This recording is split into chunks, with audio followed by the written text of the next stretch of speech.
Hello दोस्तों, कैसे हो? तो आप सभी का स्वागत है एजू टू स्टडी में। जो दोस्त क्लास 10th में बोर्ड परीक्षा देने वाले हैं तो उनके लिए यह वीडियो बहुत इम्पोर्टेंट है। इस वीडियो को बिल्कुल भी मिस मत कीजिएगा।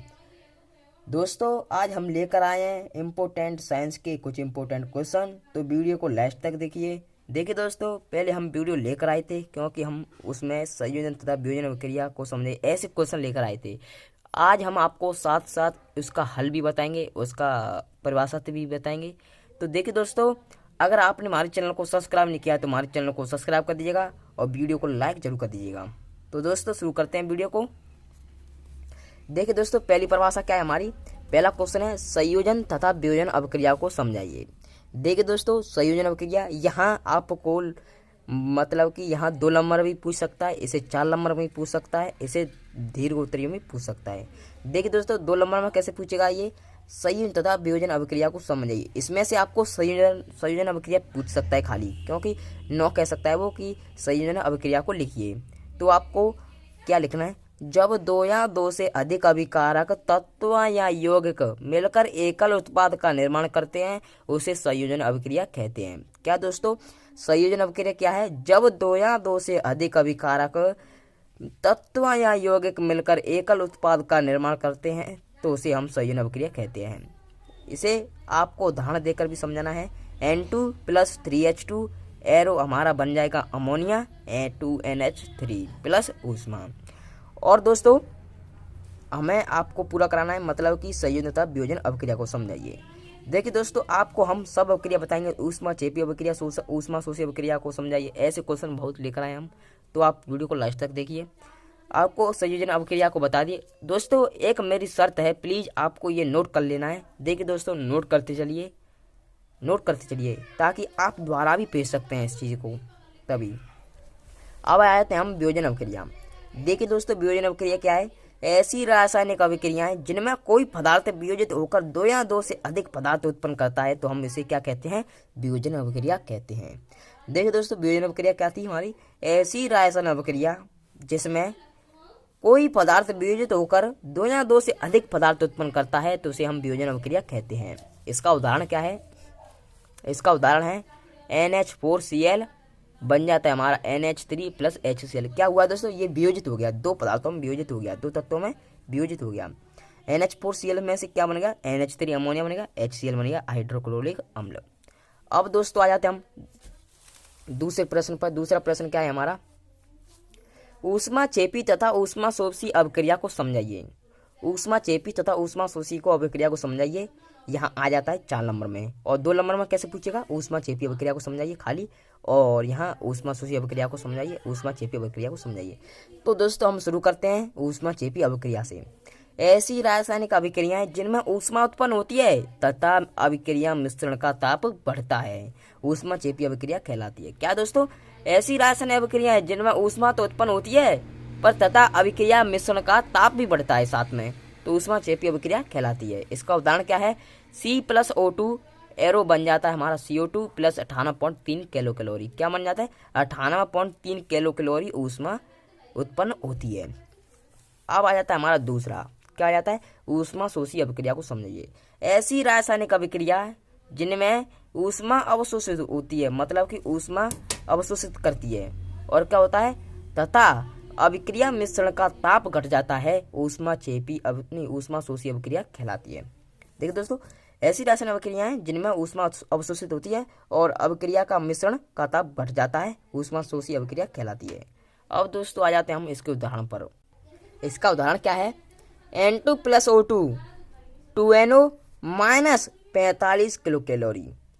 देखिए दोस्तों, ऊष्मा शोषी अभिक्रिया क्या होती है, इसमें से ऊष्मा माइनस, मतलब कि इसमें से ऊष्मा अवशोषित करती है। और दोस्तों यहाँ भी पूछ सकता है कि आपको निम्न में से ऊष्मा शोषी अभिक्रिया कौन सी है। ऊष्मा शोषी क्या होगी, उसमें माइनस का चिन्ह लगा होगा तो आपको टिक लगा देना है कि ऊष्मा शोषी अभिक्रिया है। अब दोस्तों आ जाते हैं रासायनिक समीकरण संतुलित करने की विधियां। देखिए दोस्तों, यहाँ प्रश्न आता है कि रासायनिक समीकरण संतुलित करने की विधियां लिखिए। तो देखिए दोस्तों, आपको पहले क्या लिखना है, संतुलित रासायनिक समीकरण। वहाँ रासायनिक समीकरण जिसके दोनों पक्षों अर्थात अभिकारक तथा उत्पाद पक्षों में प्रत्येक तत्व के परमाणुओं की संख्या बराबर होती है उसे हम संतुलित रासायनिक समीकरण कहते हैं। क्या दोस्तों, वहाँ रासायनिक समीकरण जिसके दोनों पक्षों अर्थात अभिकारक तथा उत्पाद पक्षों में प्रत्येक तत्व के परमाणुओं की संख्या बराबर होती है और संतुलित रासायनिक समीकरण कहलाती है। इसका उदाहरण क्या है?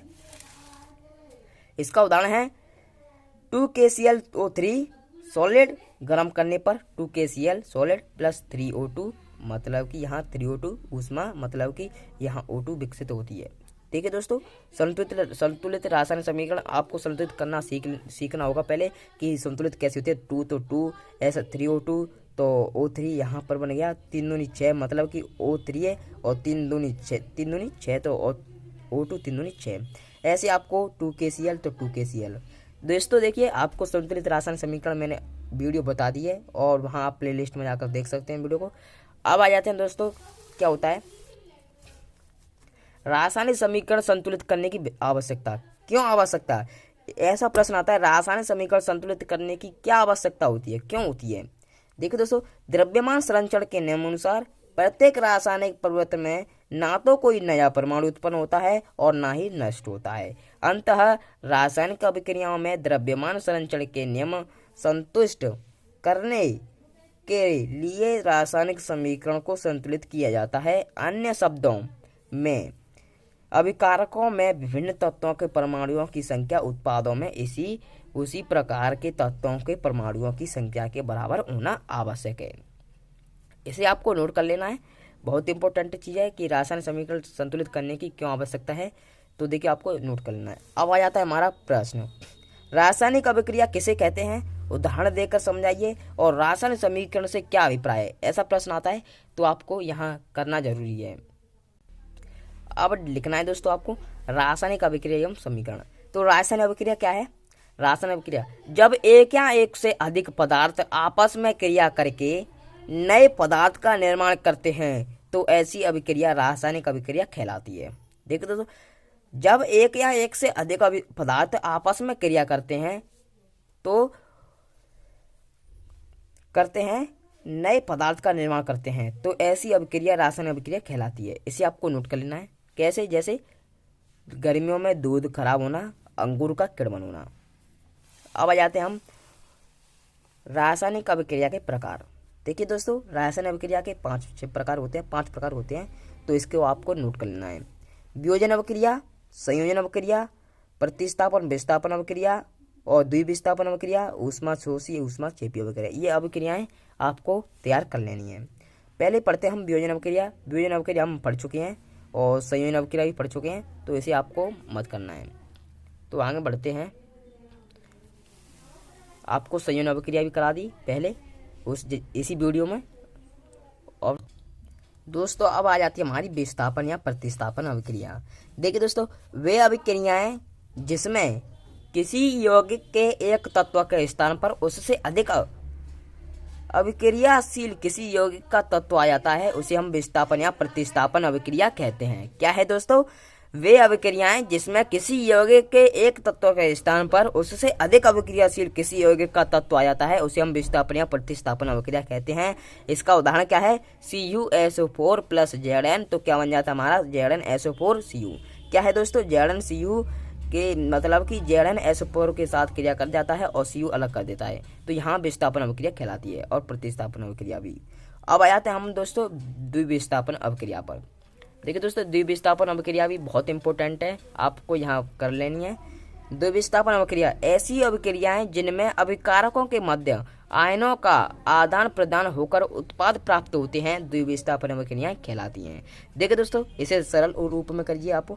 ऐसी अभिक्रियाएं जिनमें अभिकारकों के मध्य आयनों का आदान प्रदान होता है उसे हम और होकर उत्पाद प्राप्त होते हैं, द्विविस्थापन अभिक्रिया कहलाती हैं। इसका उदाहरण क्या है? BaCl2 प्लस Na2SO4 क्या बन जाता है? BoSO4 और 2NaCl। क्या होता है दोस्तों? यहाँ भी 2 हैं तो यहाँ भी 2। यहाँ प्रक्रिया क्या कहलाती है? द्विविस्थापन अभिक्रिया कहलाती है।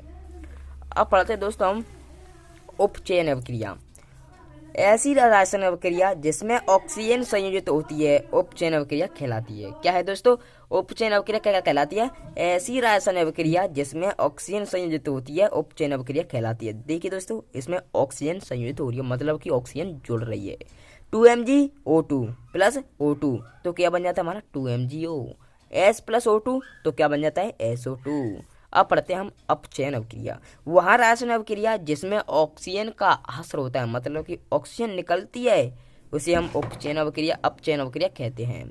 तो उदाहरण है आपका CuO प्लस H2 तो क्या बन जाता है Cu प्लस H2O। क्या होती है H2 निकल रही है। अब पढ़ते हैं हम अब क्या है दोस्तों ऊष्मा क्षेपी अभिक्रिया और ऊष्मा शोषी अभिक्रिया। दोस्तों हमने ये पढ़ा दी है तो आप इसे मत पढ़िएगा, तो वहीं मैंने पढ़ा दी इस वीडियो में पहले। अब पढ़ते हैं दोस्तों हम रेडॉक्स अभिक्रिया। उपचयन, इसे हम रेडॉक्स अभिक्रिया क्या कर सकते हैं, उपचयन, अपचयन अथवा रेडॉक्स अभिक्रिया। यहाँ 3 अभिक्रियाएं। किसी रासायनिक अभिक्रिया में एक अभिकारक उपचयित तथा दूसरा अभिकारक अपचयित होता है, इसे हम रेडॉक्स अभिक्रिया कहते हैं। जैसे कि दोस्तों Cu प्लस H2 तो क्या बनता है हमारा Cu प्लस H2O। क्या हो रहा है दोस्तों, यहाँ अपचयन हो रहा है, उपचयन होता है। यहाँ अभिक्रिया हमने आपको दूसरी वीडियो में समझाती है, तो आप इसे वीडियो को प्लेलिस्ट में जाकर देख सकते हैं हमारे चैनल पर। तो दोस्तों इस अभिक्रिया को नोट कर लेना है। किसी रासायनिक अभिक्रिया में एक अभिकारक उपचयित तथा दूसरा अभिकारक अपचयित होता है, इसे रेडॉक्स अभिक्रिया कहते हैं। अब आता है हमारा इंपॉर्टेंट क्वेश्चन। देखिए दोस्तों ऐसे आता है, अम्ल तथा क्षार और लवण को समझाइए परिभाषित देकर उदाहरण देकर। यहाँ प्रश्न आपको कितनी भी नहीं छोड़ना है, ऐसे आपको जरूर याद करना है। तो देखिए दोस्तों हमारा अम्ल क्या होता है, वे पदार्थ जो जलीय विलयन में H धनायन हाइड्रोजन आयन देते हैं क्या कहलाते हैं, अम्ल कहलाते हैं। क्या है, वे पदार्थ जो जलीय विलयन में हाइड्रोजन आयन देते हैं अम्ल कहलाते हैं। जैसे कि HCl, HNO3, H2SO4, HCl hydrochloric अम्ल, HNO3 दोस्तों, हाँ दोस्तों ये HNO3 क्या होता है, ये नाइट्रिक अम्ल होता है, और H2SO4 क्या होता है, सल्फ्यूरिक अम्ल। दोस्तों अब आ जाते हैं हम क्षार पर। देखिए दोस्तों क्षार क्या होता है, वे यौगिक जो जलीय विलयन में OH हाइड्रोक्सिलिक आयन देते हैं क्षार कहलाते हैं। देखिए दोस्तों यहाँ वे यौगिक जो जलीय विलयन में OH ऋणायन हाइड्रोक्सिल आयन देते हैं क्षार कहलाते हैं। जैसे कि NaOH और KOH। अब आ जाते हैं हम लवण पर। लवण क्या होता है, किसी अम्ल तथा क्षार के उदासीनीकरण अभिक्रिया से प्राप्त उदासीन ठोस पदार्थ लवण कहलाता है। क्या कहलाता है, किसी अम्ल तथा क्षार के उदासीनीकरण अभिक्रिया से प्राप्त उदासीन ठोस पदार्थ लवण कहलाता है। क्या बनता है, हाँ दोस्तों मैं ध्यान बोलेगा, सॉरी, यह आपको उदाहरण साथ साथ कर लेना है। क्या उदाहरण, HCl तो H धनायन प्लस HCl ऋणायन, और इसका NaOH का क्या हो जाएगा, Na प्लस OH ऋणायन। अब हो जाएगा इसका HCl प्लस NaOH क्या बन जाता हमारा NaCl प्लस H2O। अब आ जाते हैं दोस्तों हम बेकिंग सोडा बनाने की विधि। देखिए दोस्तों यहाँ आपको इम्पोर्टेंट चीज़ हैं, क्या, बेकिंग सोडा बनाने की विधि, धोवन सोडा बनाने की विधि, प्लास्टिक और पैरेस बनाने की विधि। यहाँ आपको तीनों चीज़ कर लेनी है, तो आपके यहाँ 6 नंबर पक्के। देखिए दोस्तों यहाँ बेकिंग सोडा बनाने की विधि 6 नंबर की आती है, तो आपको इसे मत छोड़ना है, तो आपको इसको क्लियर करते चलिए। देखिए दोस्तों बेकिंग सोडा बनाने की विधि क्या होती है, बेकिंग सोडा इसे खाने का सोडा भी कहते हैं। इसका रासायनिक सूत्र NaOH मतलब कि NaHCO3 होता है। इसका रासायनिक नाम क्या होता है, सोडियम हाइड्रोजन कार्बोनेट होता है। इसे कच्चे पदार्थों में सोडियम क्लोराइड का उपयोग करके इसका निर्माण किया जाता है। क्या होता है, NaCl plus H2O plus CO2 plus NH3 क्या बनता है हमारा NaH4Cl प्लस NaCO3। देखिए दोस्तों बेकिंग सोडा बनाने की विधि बहुत इंपॉर्टेंट है। इसे खाने का सोडा भी कहते हैं। इसका रासायनिक सूत्र NaHCO3 होता है। इसका रासायनिक नाम सोडियम हाइड्रोजन कार्बोनेट है। कच्चे पदार्थों में सोडियम क्लोराइड का उपयोग करके इसका निर्माण किया जाता है। उदाहरण है इसका NaCl plus H2O plus CO2 plus NH3 क्या बनता है हमारा NH4Cl प्लस NaHCO3। इसका उपयोग सुन लीजिए, इसका उपयोग भी इम्पोर्टेंट है। स्वादिष्ट खस्ता पकौड़े बनाने में, पेट की अम्लता को दूर करने में, अभिशासक यंत्रों में, सोडा वाटर तथा सोडा युक्त शीतल पेय बनाने में। अब आ जाते हैं दोस्तों हम धोवन सोडा बनाने की विधि। देखिए दोस्तों, दोहन सोडा बनाने की विधि क्या होती है, धोने का सोडा।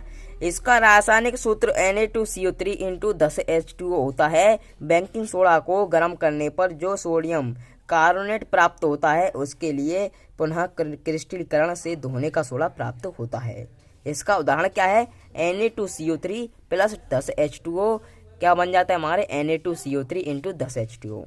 इसका उपयोग क्या है, इसका रासायनिक मतलब कि इसका उपयोग कांच, साबुन एवं कागज उद्योग में किया जाता है।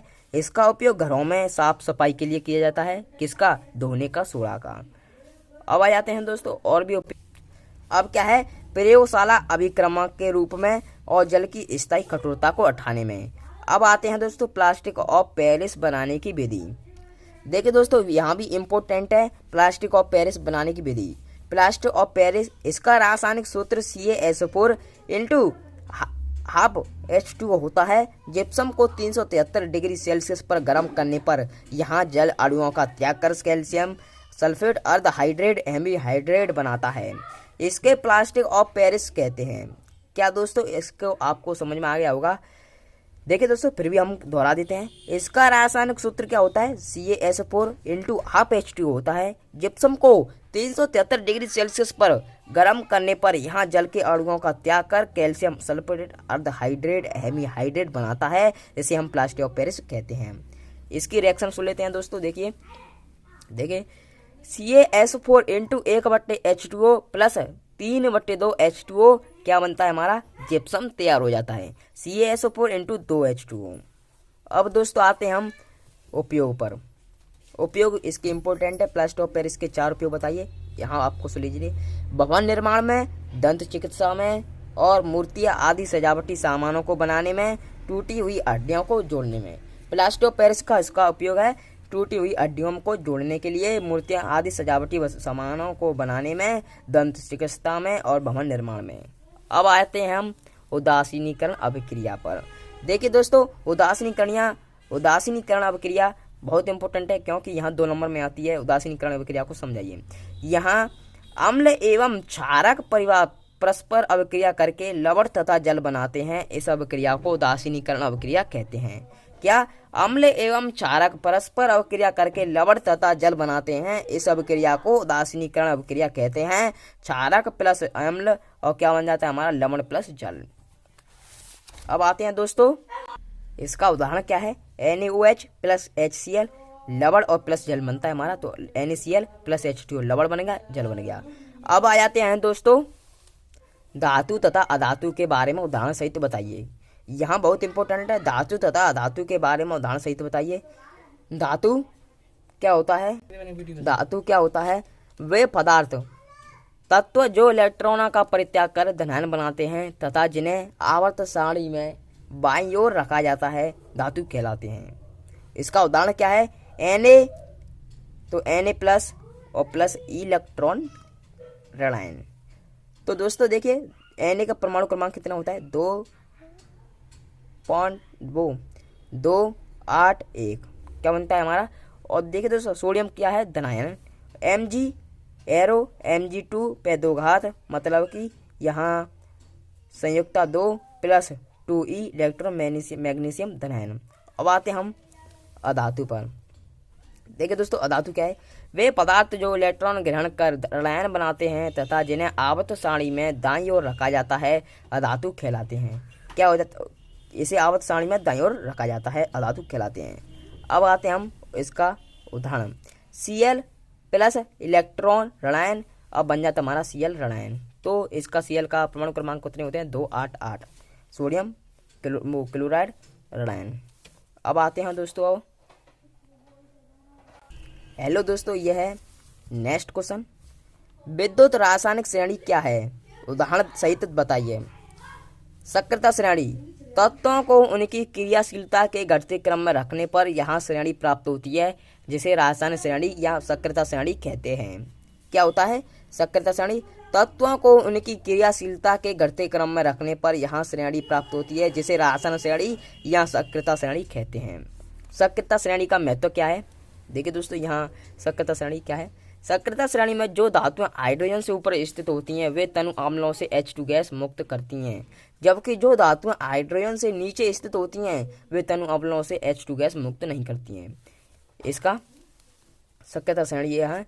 काशीनाथ का माली, हम आपको ट्रिक बता दे रहे हैं। काशीनाथ का माली आलू जरा फीके से पकाता है, कौन है आगे आओ। यहाँ दोस्तों देखिए ये H है, हाइड्रोजन से नीचे आती हैं, हाइड्रोजन से नीचे आती हैं वे H2 गैस मुक्त नहीं करती हैं, और जो जबकि हाइड्रोजन से ऊपर आती हैं वे H2 गैस मुक्त करती हैं। अब आ जाते हैं दोस्तों, नेक्स्ट क्वेश्चन है हमारा, संतृप्त तथा असंतृप्त हाइड्रोकार्बन को समझाइए। देखिए दोस्तों, संतृप्त तथा असंतृप्त हाइड्रोकार्बन को समझाइए, यहाँ क्वेश्चन जरूर आता है एग्जाम में और इसे आपको क्लियर कर लेना है। संतृप्त हाइड्रोकार्बन ऐसे हाइड्रोकार्बन जिनमें प्रत्येक कार्बन परमाणु की चारों संयुक्ताएं केवल एक आबंध पर संतुष्ट होती हैं, उन्हें हम संतृप्त हाइड्रोकार्बन कहलाते हैं। क्या होता है, पैराफिन भी खा जाता है, इन्हें पैराफिन भी खा जाता है। संतृप्त हाइड्रोकार्बन क्या होता है, ऐसे हाइड्रोकार्बन जिनमें प्रत्येक कार्बन परमाणु की चारों संयुक्ताएं केवल एक आबंध द्वारा संतुष्ट होती हैं, उन्हें संतृप्त हाइड्रोकार्बन कहलाते हैं, इन्हें पैराफिन भी खा जाता है। क्या होता है, जब सभी एल्केन संतृप्त हाइड्रोकार्बन हैं। संतृप्त हाइड्रोकार्बन ऐसे हाइड्रोकार्बन जिनमें दो कार्बन परमाणुओं के मध्य क्रम से क्रम एक द्विआबंध या एक त्रिआबंध होता है, असंतृप्त हाइड्रोकार्बन कहलाते हैं। क्या होता है, जैसे कि सभी एल्केन तथा एल्काइन असंतृप्त हाइड्रोकार्बन होती हैं। अब जाते हैं हम, हाइड्रोकार्बन किसे कहते हैं, कार्बन तथा हाइड्रोजन के संयुक्त यौगिक हाइड्रोकार्बन कहलाते हैं। सजातीय श्रेणी क्या होती है, देखिए दोस्तों, सजातीय श्रेणी क्या है, इनके प्रमुख लक्षण लिखिए। सजातीय श्रेणी कार्बनिक यौगिकों की वह श्रेणी जिसके सभी सदस्य किसी एक ही सामान्य सूत्र का पालन करते हैं तथा जिनमें किन्हीं दो नजदीक के कार्बनिक यौगिक CH2 का अंतर होता है, कार्बनिक यौगिकों की यहाँ सजातीय श्रेणी या समजातीय श्रेणी कहलाती है। इसको आपको नोट कर लेना है मेरे हिसाब से। अब जाते हैं, देखिए दोस्तों, CH2 का अंतर है, CH4 थे C2H6 में CH2 का अंतर है, और C2H6 थे C3H8 में क्या है, CH2 का अंतर है। ऐसी दोस्तों एल्केन में है, ऐसी एल्कीन में है, ऐसी एल्काइन में। यहाँ वीडियो हम इसके लिए हमने वीडियो बना दी है, उसे आप प्लेलिस्ट में जाकर यहाँ हमारे चैनल पर जाकर भीतर देख सकते हैं। सजातीय श्रेणी के प्रमुख लक्षण, सजातीय श्रेणी के प्रमुख लक्षण क्या है, सजातीय श्रेणी के सभी सदस्यों की एक सामान्य सूत्र द्वारा प्रतिष्ठित किया जा सकता है। इस श्रेणी में किन्हीं दो क्रमागत सदस्यों के मध्य में CH2 का अंतर होता है तथा 14 आणविक द्रव्यमान का अंतर होता है। इसका तीसरा नंबर है, किसी सजातीय श्रेणी के प्रत्येक सदस्य का क्रियात्मक समूह समान होता है, अंततः इन सदस्यों के कार्य रासायनिक गुण समान होते हैं। ये आपके क्या हुए, सजातीय श्रेणी के प्रमुख लक्षण हो गए। साबुन किसे कहते हैं, साबुन कैसे बनाया जाता है, साबुन का सूत्र क्या होता है। उच्च अणुभार वाले मोनोकार्बोक्सिलिक अम्लों के सोडियम तथा पोटेशियम लवण साबुन कहलाता है। सूत्र HC17 H35 बॉन्ड COONA। क्या होता है, इसका सूत्र है C17 H35 बॉन्ड COONA। निर्माण क्या है इसका, C17 H35 बॉन्ड COONA का निर्माण तेल और वसाओं के तनु NaOH तथा KOH द्वारा जल अपघटन से साबुन प्राप्त होता है। इसका अवक्रिया सुन लेते हैं दोस्तों, यहाँ अवक्रिया बहुत इंपॉर्टेंट है। CH2OCOCl17 H35, अब बनता है हमारा दूसरा CHOCOC17 H35, CH2OCOC17 H35 plus क्या कराते हैं हम NaOH से अभिक्रिया, तो क्या प्राप्त होता है हमें CH2OH CHOH CH2OH प्लस 3 साबुन, मतलब कि साबुन का मतलब C17 H35 बॉन्ड COONA। अब दोस्तों इसके गुण सुन लेते हैं हम, बहुत इंपॉर्टेंट है सूत्र। गुण इसके, साबुन जल में विलय होता है, यहाँ अत्यंत उपयोगी होता है, इसका स्वच्छीकारक क्रीम सर्व विदित होता है। क्या दोस्तों इसका गुण क्या है, साबुन जल में विलय होता है, ये आपको सबको पता होगा, यहाँ अत्यंत उपयोगी होता है, इसका स्वच्छीकारक क्रीम सर्व विदित होता है। अब दोस्तों आ जाते हैं हम नेक्स्ट क्वेश्चन पर। अब आ जाते हैं दोस्तों, यहाँ एष्टीकरण अभिक्रिया किसे कहते हैं, अथवा एष्टीकरण अभिक्रिया पर टिप्पणी लिखिए। एष्टीकरण अभिक्रिया, जिस प्रकार अम्ल तथा क्षार की अभिक्रिया से लवण बनता है, ठीक उसी प्रकार अम्ल तथा एल्कोहल की क्रिया से एस्टर तथा जल बनता है। उसी अभिक्रिया को एष्टीकरण अभिक्रिया कहते हैं। इसका उदाहरण है CH3COOH अम्ल plus C2H5OH alcohol arrow CH3COO C2H5 ester plus H2O जल बनता है। अब आ जाते हैं दोस्तों आपको यहाँ नोट कर लेना है, बहुत इम्पोर्टेंट चीज़ है। यहाँ आपको कहीं नहीं मिलेगी यूट्यूब पर दोस्तों, इसे मत छोड़ना। और मेंडलीव की आवर्त सारणी तथा आधुनिक आवर्त नियम, 2 दोष तथा 2 लक्षणों भी लिखिए। मेंडलीव की आवर्त सारणी, रूसी वैज्ञानिक डिमित्री इवानोविच मेंडलीव ने सन 1869 में तत्वों को उनके बढ़ते हुए परमाणु भारों के क्रम में रखकर सारणी बनाई, जिसे मेंडलीव की आवर्त सारणी कहते हैं। इनके समय तक 63 तत्व ज्ञात थे। रूसी वैज्ञानिक थे जो हमारे डिमित्री इवानोविच मेंडलीव ने सन 1869 में तत्वों को उनके बढ़ते हुए परमाणु भारों के क्रम में रखकर सारणी बनाई, जिसे हम मेंडलीव की आवर्त सारणी कहते हैं। इनके समय तक 63 तत्व ज्ञात थे। अब आ जाता है मेंडलीव का आवर्त नियम। देखिए दोस्तों, यहाँ 2 नंबर का आता है मेंडलीव का आवर्त नियम लिखिए, और पूरी आती है 6 नंबर का मेंडलीव की आवर्त सारणी तथा आधुनिक आवर्त नियम लिखिए, 2 दोषों तथा 2 लक्षणों भी लिखिए। यहाँ 6 नंबर का आता है, पर यहाँ भी पूछ सकता है दोस्तों, यहाँ मतलब लघुत्तरीय में और अति लघुत्तरीय में पूछ सकता है। तो मेंडलीव का आवर्त नियम, इस नियम के अनुसार तत्वों के भौतिक व रासायनिक गुणों उनके परमाणु भारों के आवृत्ति फलन होते हैं। यहाँ आपको अभी भी याद कर लेना है, इस नियम के अनुसार तत्वों के भौतिक व रासायनिक गुण उनके परमाणु के आवृत्ति फलन होते हैं। अब क्या होता है, मेंडलीव की सारणी की विशेषताएं और गुण लिखिए। यहाँ आपको कह सकते हैं गुण या विशेषताएं। अब क्या होता है, इसमें तत्वों को उनके परमाणु भारों के बढ़ते क्रम में रखा गया है। इस सारणी में ज्ञात क्षैतिज पंक्तियां जिन्हें आवर्त कहते हैं। अब क्या होता है, इस सारणी ही समूह के सभी तत्वों के गुण समान होते हैं। इस सारणी अक्षांत तत्वों के लिए रिक्त स्थान छोड़ा गया है। मेंडलीव का आवर्त सारणी के दोष, देखिए दोस्तों, मेंडलीव की आवर्त सारणी के दोष क्या होते हैं। इस सारणी में तत्वों के समस्थानिक के लिए कोई स्थान नहीं था। इस सारणी में सभी तत्व परमाणु भार के बढ़ते क्रम में नहीं रखा गया। मेंडलीव की आवर्त सारणी में हाइड्रोजन का स्थान निश्चित नहीं है। क्या है दोस्तों, आपके दोष हैं। चौथा है आपका, इस सारणी में हाइड्रोजन को धातुओं के साथ रखा गया है, जबकि इसके गुण हैलोजन से मिलते हैं। इसे भी आपको याद करना है। देखिए दोस्तों, अब हम आधुनिक आवर्त सारणी के बारे में सुनते हैं। आधुनिक आवर्त सारणी तथा इसका नियम और 2 गुण लिखिए। देखिए दोस्तों, आधुनिक आवर्त सारणी क्या होती है। इस नियम के अनुसार तत्वों के भौतिक तथा रासायनिक गुण उनके परमाणु क्रमांकों के आवृत्ति फलन होते हैं। क्या होते हैं, आधुनिक आवर्त सारणी, इस नियम के अनुसार तत्वों के भौतिक तथा रासायनिक गुण उनके परमाणु क्रमांकों के आवृत्ति फलन होते हैं। इसके गुण क्या क्या हैं। इसके गुण हैं, इस सारणी में 7 आवर्त तथा 18 वर्ग होते हैं। इसमें धातुओं तथा अधातुओं व उपधातुओं के 4 खंडों में रखा गया है। S block, P block, D block, P block, F block. अब दोस्तों, इसका तीसरा गुण है, यहाँ आवर्त सारणी परमाणु क्रमांक के बढ़ते क्रमांकों के बढ़ते क्रम में रखी गई है। क्या है, यहाँ आवर्त सारणी परमाणु क्रमांक के बढ़ते क्रम में रखी गई है। तो यहाँ दोस्तों आपकी आधुनिक आवर्त सारणी हो गई। दोस्तों, हमने आपको महत्वपूर्ण प्रश्न करा दिए, इसे आपको नोट कर लेने हैं। और दोस्तों, मैं आज आपको और कुछ भी कराऊंगा, पर लेकिन दोस्तों आपने हमारी वीडियो देखी लास्ट तक, तो इसके लिए आपको धन्यवाद। और दोस्तों, हमारे चैनल को सब्सक्राइब और वीडियो को लाइक